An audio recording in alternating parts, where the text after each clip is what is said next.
আপনারা মটরশুঁটির অনেক রেসিপি খেয়েছেন, আজ আমার এই রেসিপি ট্রাই করুন।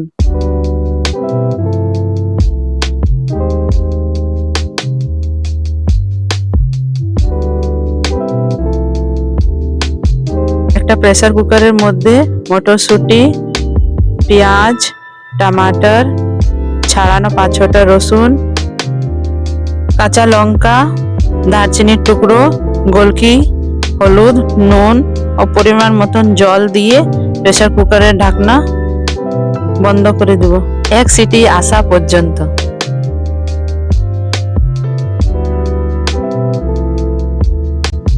এবার একটা কড়াইতে 2 চামচ তেল দিয়ে তার মধ্যে জিরা, আদা, কাঁচা লঙ্কা কুচি, কিছু টমেটোর কুচি একটু নাড়াচাড়া করে আধা চামচ ধনে গুঁড়ো, আধা চামচ জিরে গুঁড়ো, আধা চামচ হলুদ গুঁড়ো, কাশ্মীর লঙ্কা গুঁড়ো সব দিয়ে ভালো করে ভেজে নিলাম।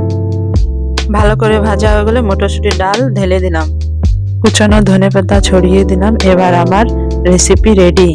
আমার ভিডিওটা যদি ভালো লেগেছে তাহলে লাইক, শেয়ার, সাবস্ক্রাইব করে দিও।